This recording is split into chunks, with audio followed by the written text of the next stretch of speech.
La entrevista del día. El invitado especial para decir las cosas como son. Muy bien, como habíamos anticipado, está acá ya en el piso de Radio Con Vos, en Las Cosas Como Son, el doctor Fernán Quirós. No hace falta presentarlo mucho, ministro de Salud de la Ciudad de Buenos Aires. Todos lo hemos conocido en la pandemia. Y ahora, después vamos a meternos en su nueva faceta de precandidato político. Fernán, gracias por venir acá a Las Cosas Como Son. ¿Cómo estás?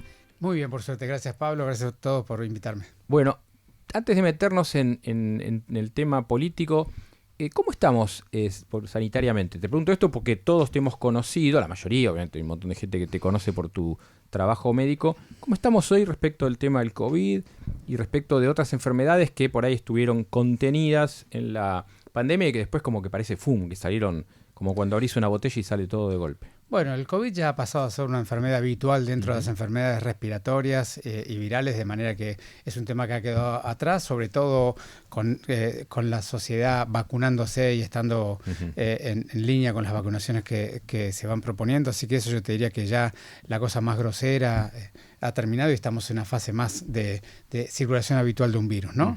Ahora, eso, como bien decís vos, después de 2 años de pandemia y todo el mundo orientado al cuidado de esa propia enfermedad, los sistemas de salud del mundo, de la Argentina y de la ciudad también, han tenido una intensidad, un estrés para recuperar la atención de un montón de situaciones que habían quedado pendientes. Sí. Y por supuesto, ni que hablar de los trastornos de la salud mental y enfermedades que se asocian a esa problemática, ¿no? Así que venimos 1 año y medio intentando recuperar, aumentando la oferta de turnos, facilitando el acceso al sistema, como para recuperar y volver a una situación más estable en el sistema de salud. Sistema de salud que también tengo que decirte que no solamente está estresado en su trabajo, sino que digamos, el sistema de salud argentino y los sistemas públicos del mundo están en una situación bastante difícil en términos de los financiamientos, las necesidades económicas, los nuevos tratamientos y las condiciones laborales de todos, ¿no? Es decir, que todavía hay muchísimo para resolver. Ahora, una cosa que decíamos, por lo menos yo me hago cargo que decía durante la pandemia, es no estábamos preparados todo el esquema de salud en la Argentina para una cosa como la que pasó. Terminada esta pandemia, ¿la salud está mejor preparada para algunas cosas o volvimos quizás al estado que estábamos previo y tenemos que seguir mejorando? ¿Se entiende? Sí. Déjame ir de lo internacional a lo local. Sí.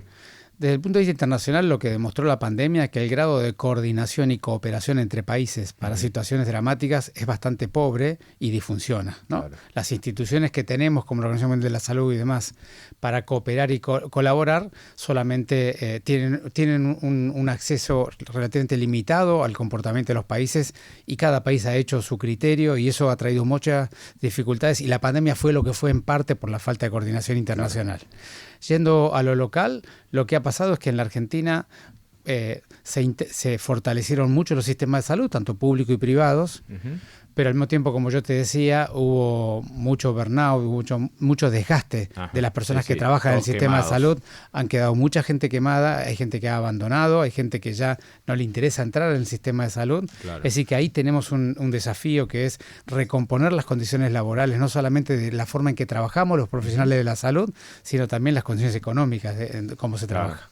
Bueno, ese problema lo tuvieron en la ciudad, ¿no? Porque tuvieron hace poco una protesta de médicos residentes, si no me equivoco, que decían, bueno, tenemos que ganar más porque lo que pasamos, por lo que lo vivimos y claramente está claro que todos tenemos, los periodistas, gente, las amas de casa, las trabajadoras domésticas, todo un montón de universo, pero como vos decías, dieron su vida. Recordemos una época, yo no puedo creer que habían cartelitos en algunos edificios que decían enfermero, doctor, andate de acá, no te queremos, como si la persona que trabajaba en la salud estaba haciendo un daño al resto, cuando hacía todo lo contrario, ¿no? Sí, claro, bueno, porque en realidad en el fondo yo siempre insistía en la pandemia, si te acordás, Pablo, yo decía, no hay que generar miedo, no hay que asustar a la sociedad, porque cuando la sociedad tiene miedo, saca lo peor de sí. Nosotros lo que tenemos que llevar es tranquilidad, con información veraz, clara, que sea transparente, aunque sea difícil lo que tenés que comunicarlo, pero intentar llevar a las personas a un nivel de comprensión y de tranquilidad, porque de la comprensión precisa, de la tranquilidad viene la cooperación. Todo lo contrario, si vos lo querés asustar para que te obedezca, porque de ahí viene sale toda la parte mala de la sociedad, ¿no? Ese fue uno de los grandes debates de cómo se había que gestionar la pandemia en la Argentina. Bueno, quiero cerrar esta parte de la charla y meternos en la otra, pero digo, voy a hacerme cargo de algo que he dicho públicamente, lo dije en la tele, lo he dicho acá. Digo, hubo comportamientos y comportamientos en la pandemia. Y los funcionarios, que en general no funcionan, uno de los pocos aportes que rescatamos de alguien como frase tiene que ver con la lógica, un funcionario que se brinde a eso. Y yo reconozco la tarea que hicieron ustedes y vos fundamentalmente a la cabeza en la Ciudad de Buenos Aires para el cuidado de la gente. Porque aparte vos reconocías, en tal cosa estamos mal, tenemos que mejorarla, en tal cosa no estamos bien, tenemos que hacerla bien. Y la verdad que predicaste con el ejemplo, no se te conoce ningún hecho de estar ni en ninguna fiesta, tenías el pelo, yo te gastaba cuando venías a la tele, tenías el pelo largo porque no te lo cortabas. Digo, ustedes hicieron muy bien las cosas en la salud, en la Ciudad de Buenos Aires, cuando tuvimos un vacunatorio VIP, cuando tuvimos una fiesta de Olivo. Entonces lo quiero decir públicamente, no me da ninguna vergüenza decirlo delante tuyo. Te agradezco mucho el comentario y déjame ampliar, porque me parece súper profundo lo que estás trayendo. Sí. Y es así. En el fondo, de eso se trata el funcionario, si querés, dedicarte a la función pública. Claro. Porque yo separo o divido mucho de el político, que en todo caso está en un partido político, milita, discute, se presenta como candidato, a la persona que fue votada o elegida por un cargo público. Cuando a vos te votan o te eligen un cargo público, pasaste de político a funcionario. Claro, y la responsabilidad de funcionario es ser un servidor público. Es que a eso viniste al espacio público. Claro. Entonces, cuando vos tenés claro que lo que tenés que hacer es servir a la sociedad, lo primero que tenés que entender es que estás para atender y cuidar al conjunto, no al que te agrada o que te cae bien, Claro. o te critica o no te critica. Y lo segundo es que estás a disposición de lo que la gente le importa y necesita. Y eso fue un poco lo que yo traté de mostrar y de alguna manera es lo que quiero trasladar a mi inclusión más política, más amplia de la política.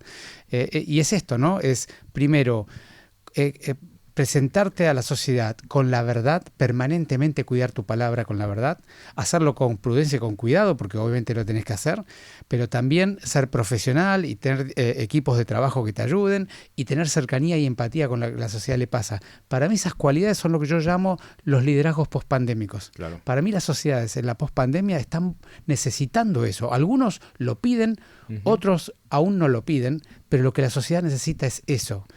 Bien.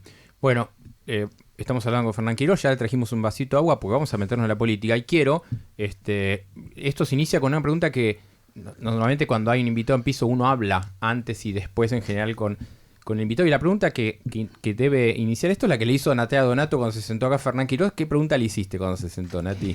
Bueno, fue muy cortita y muy concreta. No, ¿qué te llevó a meterte en la política? Pero lo dijiste en ese tono, no le dijiste más. ¿Cómo? ¿Qué te llevó a meterte? Claro, ¿qué estás haciendo?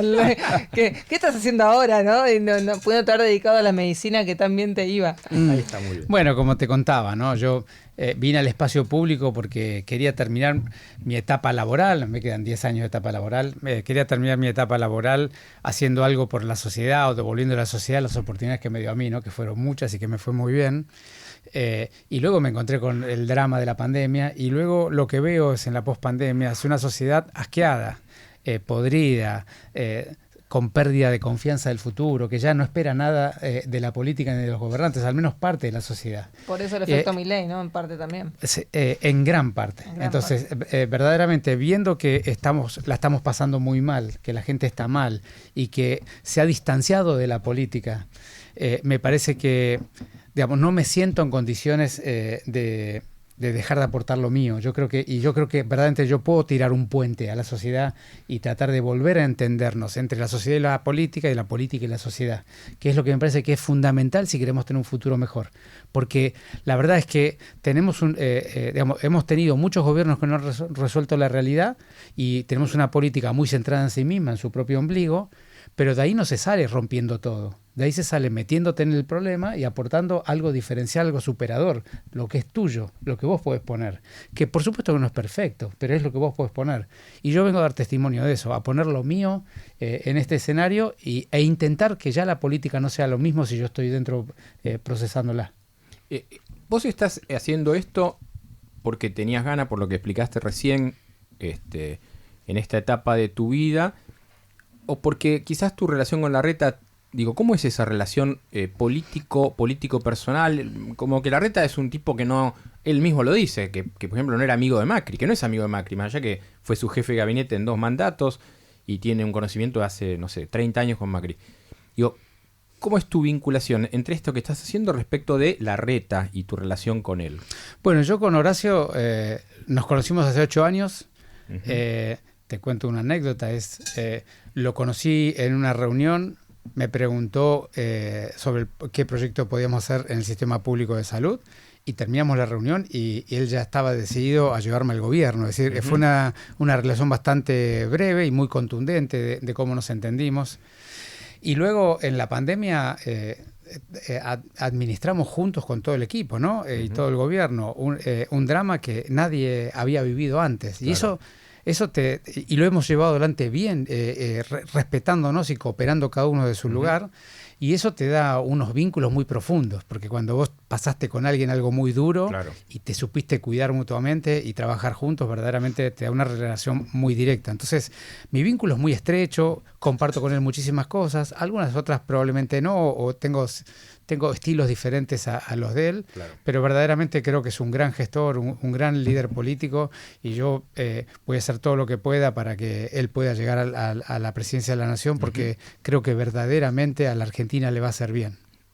¿Qué recordás? Porque hubo un momento de la pandemia, me quiero meter en lo político, no en lo sanitario, que nosotros asistíamos a las conferencias de prensa largas, que el país miraba realmente entre el presidente, Larreta y Kicillof, o sea, la nación, ciudad, provincia. Y ahí había momentos en los cuales ustedes decían, che, esto no va más, nos tenemos que correr porque acá algunos quieren que no se abran las escuelas, nosotros las queremos abrir, queremos aflojar determinadas cosas en lo sanitario que ustedes aflojaban en la ciudad y la nación y la provincia no querían. ¿Qué se te aparece en el repaso de algunos momentos? Vos ibas a Olivos también en algunos momentos, en esa discusión y esa tensión con la nación respecto de abrir o no abrir, y vos con tu conocimiento sanitario decís, bueno, no, liberemos esto porque o lo más grande es, los viejos cariñosamente no aguantan más y los chicos tampoco aguantan más. Sí, fueron momentos muy intensos y muy difíciles. En ningún momento nosotros dijimos, de acá hay que salir. Nosotros quisimos continuar el diálogo y el debate permanentemente. Se terminaron por las dificultades de la quita de la coparticipación, sí, y verdaderamente fue una decisión casi como del gobierno nacional de desmontar esa vinculación. Las reuniones eran todas intensas, de discusiones francas, pero siempre fueron respetuosas y cada uno de nosotros llevaba sus datos y discutía en base a los datos que tenía. De manera que yo te diría que tenían cierto virtuosismo, más allá de ¿Cómo no... es eso? Porque cada uno ponía su posición al debate, la defendía, presentaba los datos que podía defender y uno podía entender la mirada de otro si ponías buena voluntad. Entonces, desde ese lado eran virtuosas. Desde el lado de las decisiones, habitualmente o con frecuencia terminábamos en que, bueno, las decisiones de cada uno iban a ser diferentes. Y eso fue lo que fue pasando. Y entonces se distanciaban algunas decisiones, pero siempre, yo te diría, al menos en la fase técnica, siempre fueron muy respetuosas y si vos tenías suficiente inteligencia para intentar aprovecharlas, aprendías algo. Pero no hubo un momento, y yendo más a lo anecdotario, que vos le decías a Horacio o a Santilli, que también iba, che, vámonos de acá porque pasa tal cosa, ¿o no? No, a eso no llegamos nunca. No, lo que sí pasaba a veces es que terminábamos la reunión y no nos poníamos de acuerdo en lo que había que hacer los tres lo mismo. Claro. Y eso se ponía a la vista porque nosotros salíamos y abríamos los runners y ellos nos criticaban. Había veces que, más allá del respeto interpersonal y el trabajo técnico que hacíamos, finalmente teníamos miradas diferentes. Claro. Nosotros, y yo defendía muchísimo. Y esto creo que como habrás visto, o incluso lo habremos discutido con vos probablemente alguna vez, porque discutí con muchos periodistas, que yo insistía mucho que de la pandemia se salía con más ciudadanía. No con más restricción, claro. Dándole al ciudadano información de muy buena calidad de lo que estaba pasando y qué podía hacer, y apostando que la proporción grande de los ciudadanos iba a tomar buenas decisiones en la cotidianeidad. Claro.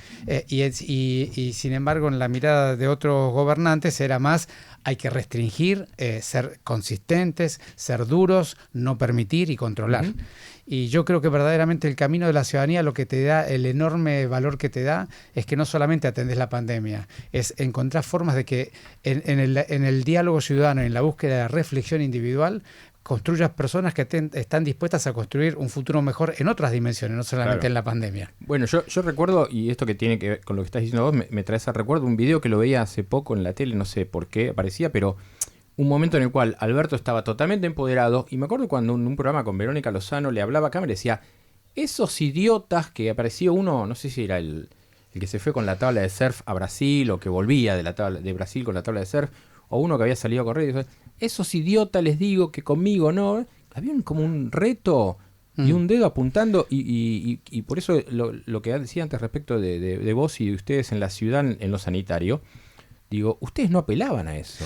Porque, digamos, me parece que nosotros entendimos desde el primer día que no estábamos atendiendo una pandemia.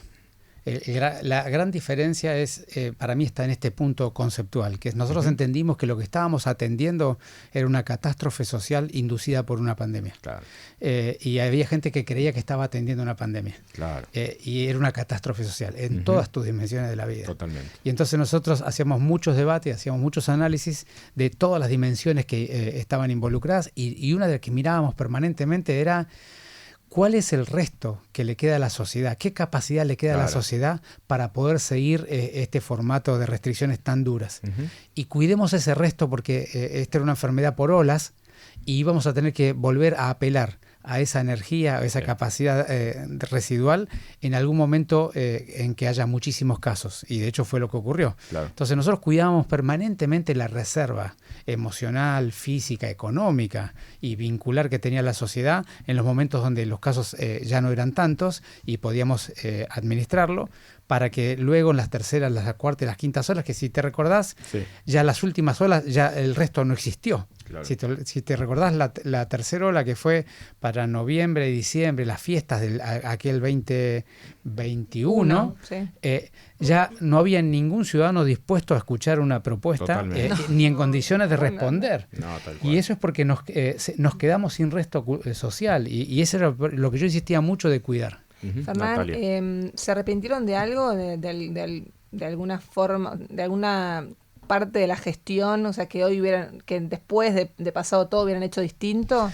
Bueno, a mí esos razonamientos no me gustan mucho hacerlo. Es contrafáctico. Sí. No solo contrafáctico, sino que además vos hoy tenés una mirada integral del fenómeno y tenés una información científica que en aquel momento no tenés. Entonces es como discutir si nos pareció bien lo que hizo Napoleón en tal situación. Entonces no me gusta, pero sí tengo que decir que cada vez que me hacen esta pregunta aprovecho para pedir perdón a la sociedad por todo aquello que no supimos hacer bien o aquel daño que no pudimos prevenir, porque seguro que pudimos haber hecho las cosas mejor. Es decir, más allá de que veamos punto por punto, en esta catástrofe no pudimos haber hecho todo muy bien o perfecto. Y eso siempre hay que decirlo, porque nada, el momento fue muy duro, ¿no? Voy a, en el tramo final, meter dos nombres que tienen que ver con la cuestión ya política. Vos sos precandidato a jefe de gobierno del PRO. Elisa Carrió, ¿cómo es tu relación con Elisa Carrió? Porque ella dijo que te apoya. Muy bueno, yo tenía desde antes que ella me conozca, tenía un respeto infinito por ella, ¿no? Porque tiene un conjunto de cualidades que yo creo que son indispensables en la política argentina. Y más allá de eso, luego ella tuvo la generosidad de apoyarme a mí casi sin conocerme, ¿no? No se conocían mucho. Me conocía de la tele, de verla 2 veces, pero digamos, yo no tenía una cercanía militante con ella al respecto de los debates políticos, ¿no? Sin embargo, ella tuvo la generosidad enorme de ella y todo el espacio, de darme un lugar y un apoyo que verdaderamente estaba fuera de las proporciones de lo que podría haber sido normal en los vínculos políticos habituales. Así que yo siempre agradezco esto. Nos reunimos permanentemente, vengo de una reunión también con ella y de los equipos técnicos de trabajar. Siempre estamos trabajando juntos, y yo creo que ella, la parte que más destaca de mí, que me parece importante, son no tanto las políticas públicas que somos capaces de construir y llevar adelante, sino la forma en que conducimos la política y los gobiernos, ¿no? En cuanto a los valores, los principios, la transparencia, la honestidad, el hablar con franqueza, el ser profesional, el ser responsable, el ser empático, en cuidar al otro, en estar dispuesto para cuidar, y sobre todo la capacidad de acordar y construir equipos técnicos para las cosas de gobierno, ¿no? Ella siempre me insiste en ello, y yo le agradezco mucho sus comentarios. ¿Con Mauricio Macri tenés alguna charla pendiente? Sí, por supuesto que siempre. Con Mauricio, vos sabés que yo entré al espacio público del PRO colaborando con el gobierno de Mauricio en la ciudad. Ya en el 2008-2009 estuve 2 años trabajando como un aporte técnico externo, porque ellos habían tenido un problema con el acceso o la licitación de insumos hospitalarios y tenían serias dificultades para poder resolver ese problema, y yo me acerqué a ayudarlos desinteresadamente. Estuve 2 años trabajando con él, hice un vínculo muy bueno. Tanto una anécdota, ¿no? Él me dijo, bueno, estoy eternamente agradecido con lo que hiciste, además me gustaría podértelo devolver de alguna manera. Y le dije, Mauricio, vamos un día a ver un Boca River a la cancha. Y me llevó con mis 2 hijos. O sea, fuiste vos con él. Él era presidente, no era jefe de gobierno. Era jefe de gobierno, fuimos a su palco claro. con mis 2 hijos. Mis hijos todavía lo recuerdan. Mira, claro, ¿qué te parece? Y respecto de Jorge Macri, que es tu contrincante en la interna del PRO, que todavía falta y en los próximos días intuyo que van a buscar una manera de resolverlo, vos lo conocés porque tenías relación con el padre a través del Hospital Italiano, ¿no? Sí, con el padre y con él. Yo lo conozco a Jorge cuando ninguno de los dos estaba en política aún. Yo tendría 32 años y él 30 cuando nos conocimos. El padre, yo, con el padre de Jorge trabajé mucho, tenía un vínculo muy afectivo, muy lindo. El padre de Jorge era una persona verdaderamente extraordinaria y es muy familiar, muy, muy afectivo. Y era el presidente del Hospital Italiano cuando yo recién empezaba a ocupar cargos de conducción. De hecho, él me ayudó mucho a ocupar los cargos de conducción. Mira vos. Bueno, agradeciendo esta charla, obviamente nos quedaríamos un rato largo charlando con vos, pero tenés otros compromisos. Vamos a hacerlo al estilo de los programas de debate que te va a tocar, indudablemente, si vas a seguir en esta pelea. En 2 minutos, si alguien te está escuchando, decir, bueno, ¿por qué tiene que ser Fernán Quirós y no otro? Ni Lustó, ni Jorge Macri. ¿Por qué tenés que ser vos el candidato a jefe de gobierno de Juntos por el Cambio en la ciudad? Minuto o dólar en el aire para Fernán Quirós. Bueno, primero de todo traigo unas competencias, unas cualidades, unas características personales que recién describíamos, que yo creo que son relativamente diferentes a las que hay habitualmente en la política, y creo que le van a hacer bien al entorno político ponerlo a la vista. Segundo, llevo 8 años en el gobierno de la ciudad, tengo un vínculo con Horacio verdaderamente muy bien construido en el trabajar y en el respetarnos, pero además tengo un vínculo con todos los equipos de gobierno, que son los que finalmente llevan el gobierno en la práctica cotidiana, ¿no? Los que llevan adelante, y tengo el apoyo de la gran mayoría de ellos para seguir, y me encantaría que ellos sigan en el espacio público de la ciudad trabajando, porque son personas muy competentes, con larga historia de capacitación, y entonces poder mantener esos equipos, llevarlos adelante en los nuevos planes.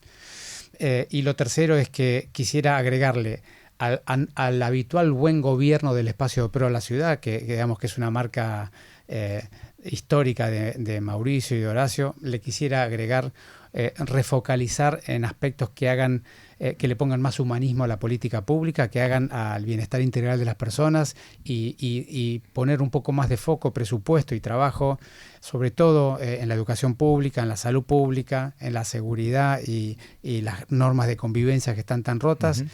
Y para lograr esas 3 cosas, que son las que te permiten desplegarte en la vida cotidiana tuya y de tu familia, trabajar muchísimo en el desarrollo económico y productivo. Yo creo que hay que poner muchísima foco. La Ciudad de Buenos Aires y el porteño tiene un talento internacionalmente validado y conocido. Y a ese talento hay que darle oportunidades, hay que facilitarle las pymes, hay que generar más turismo, hay que facilitar la venta del talento porteño al extranjero, sobre todo en la economía del conocimiento, y hay que trabajar muchísimo en lo que es el comercio y el microemprendimiento porteño. Yo creo que por ahí vamos a generar oportunidades, no solamente a la gente que quiere invertir y venir a la Argentina a trabajar para el extranjero o para el interior de la Argentina, sino vamos a poder darle muchas oportunidades a la gente del sur y gente necesitada que tiene que poder acceder a un trabajo digno y con ese trabajo vivir bien. Bien. Fernán Quirós, muchas gracias por venir aquí a Las Cosas Como Son en Radio con vos. Es muy amable. Por favor, gracias a ustedes. Muy bien, seguimos. Es sábado. Buen momento para decir las cosas como son. Las cosas como son. Con Pablo de León. Pablo de León. Pablo de León. Pablo